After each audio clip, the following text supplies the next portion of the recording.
Lijep pozdrav, dragi moji, i dobrodošli u Arijevu kuhinju.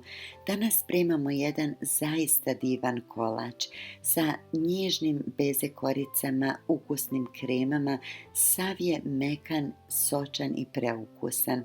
Za sve one koji se bojite ili izbjegavate kolače sa beze koricama, ja vam garantujem nakon što ih napravite ovako da će vam svaki put uspjeti. Moji prijatelji su oduševljeni. Iskreno se nadam da će se svidjeti i vama. Koricu ćemo peći u velikom plehu od rerni koji ćemo pregraditi. Ja sam pregradu napravila od ovog kartona od cornflakesa, zamotala sam ga u papir za pečenje i pričvrstila sa spajalicama. Pregradicu nemojte napraviti da bude prečvrsta jer se prilikom pečenja može saviti. Neka bude malo labavija, svakako će sa strane doći bjelanca koja će da je čuvaju. Odvojit ćemo bjelanca i žumanca. Sad, ako imate domaća jaja, teško je odrediti tačan broj jaja koji će vam trebati, jer su domaća jaja neko malo manje, neko malo veće, a omjer bjelanaca i šećera je jako bitan u ovom kolaču. Treba nam 300 grama bjelanaca da bi korica bila stabilna i čvrsta. Omjer šećera je 50% više u odnosu na bjelanca. Znači, trebalo bi da dodamo 450 grama šećera. Ja sam dodala 400 i to je maksimalno koliko možete smanjiti. Molim vas, nemojte smanjivati više, inače neće biti stabilna korica. Otprilike polovici mućenja dodajte 2 velike kašike soka od limuna i mutite dok ne dobijete čvrst šaum. Pogledajte ovdje kad dotaknete smjesu, na ovom dijelu vrhovi su oboreni prema dole, to nije spremno, nastavite još da mutite. Kad smjesa bude potpuno čvrsta sa krutim vrhovima i kad protrljate i ne osjetite zrnca šećera pod prstima, smjesa je spremna. Meni je trebalo 10 minuta da umutim čvrst šaum. Ako koristite domaća jaja, možda će vam trebati i malo više vremena jer se ona malo sporije mute. Smjesu ćemo rasporediti u pleh. Gledajte koliko možete da napravite da budu što približnije debljine. Ja znam po sebi koliko god da se trudila, uvijek jedna bude malo viša, jedna malo manja, ali eto, nije to ni tako strašno. Što možete ravnije, to bolje. Kad ste završili, odozgo ćemo napraviti šare sa viljuškom. Ove šare će pomoći da se korica brže isuši, a samim tim, pošto ima brazde, nakon što stavimo kremu, ona će fino da prione za površinu. Koricu ćemo staviti u rernu zagrijanu na 100 stepeni, opcija sa ventilatorom. Ako imate tajmer, podesite ga na 1 sat i 30 minuta. Kad prođe otprilike neki sat vremena, provjerite. Evo, meni je ostalo 26 minuta do kraja i moja korica je već pečena. Dosta je čvrsta na dodir odozgo. Kad malo jače pritisnem, pukne. Gotova je, mogla bih je izvaditi iz rerne, ali ostavit ću je do kraja, neka ostane, samo ću smanjiti temperaturu na 50 stepeni. Znači, u zavisnosti od vaše rerne, možda ćete je peći sat vremena, možda 1,5 sat. U žumance ćemo dodati 150 grama šećera, malo ih izmiješajte pa dodajte 80 grama brašna i 40 grama gustina. Da biste lakše ovo izmiješali, dodajte i malo od pripremljenih 750 ml mlijeka. Kad je smjesa jednolična, nema grudvica, dodajte malo i vanilije i ostatak ovog mlijeka. Sve sad fino izmiješajte i stavite na vatru. Kremu miješajte svo vrijeme da se ne bi desilo da vam zagori po dnu. Činit će vam se kao da se ne dešava ništa i odjednom će krema početi da se zgušnjava. Kad počne da se zgušnjava, isključite šporet i nastavite miješati dok ne dobijete finu, glatku kremu bez grudvica.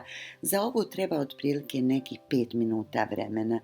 Kremu možete istresti odmah ili je prosijati kroz sito. Ja volim da je protisnem kroz sito da mi bude što glađa. Poravnajte je i pokrijte sa prozirnom folijom. Pošto ova krema ne ide u frižider, hladit ćemo je na sobnoj temperaturi. Pored kreme stavite i 200 g nasjeckanog putera da bi puter i krema bili otprilike iste temperature kad ih počnemo mutiti. Kremu možete početi praviti kad stavite koricu da se peče. Ohlađenu koricu ćemo polako odvojiti nožem od ivica tepsije. Presijecite je po sredini zajedno sa papirom, znači neka papir ostane na koricama, tako ćemo poslije lakše da rukujemo njima dok budemo stavljali kreme. Ove korice su nam jako fine, okolo su hrskave, a unutra sočne i mekane. Možete ih iskoristiti za mnoge druge kolače. Krema će nam biti jako brzo gotova. Samo malo promiješajte puter pa dodajte sav fil odjednom.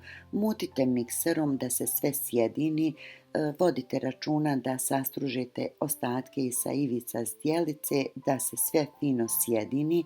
Pošto nije bila u frižideru, dosta brzo bude umućena.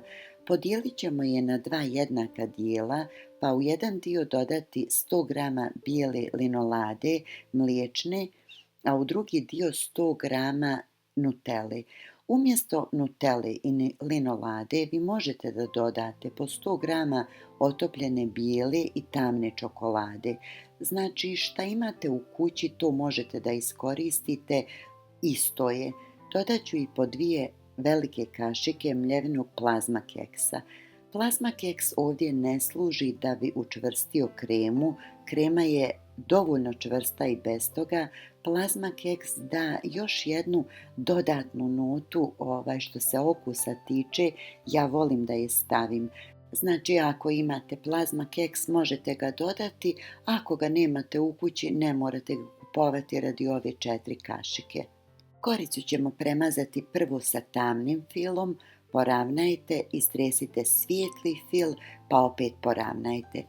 Sad da bi torta bila što ravnija, gledajte kako ćete okrenuti korice. Sa ove strane meni je sad onaj dio koji je bio uz ivice tepsije.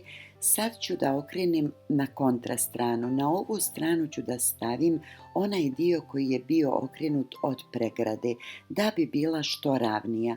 Ako negdje malo viri fila ili korice, malo potisnite sa špatulom i ovo ćemo premazati sa malo šlaga. Ja sam ovdje umutila 2 vrećice šlag pjene sa 350 ml mlijeka.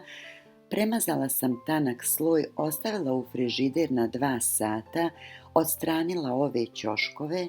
Kolač sam ponovo premazala sa malo šlaga i odozgo ukrasila sa češljićem. Prije nego što izrežete kolač, neka odstoji neka otprilike 4 sata u frižideru da se stisne. Kad ga isječete, neka odstoji na sobnoj temperaturi nekih 10 minuta prije nego što ga poslužite, tako bude dosta kremast i ukusan. Dragi moji, to bi bilo to za danas. Ja se iskreno nadam da vam se ovaj kolač svidio. Ako jeste, podijelite ga sa svojim prijateljima. Puno vam hvala na lajkovima, na komentarima, na dijeljenjima. Svaki vid vaše podrške meni mnogo znači.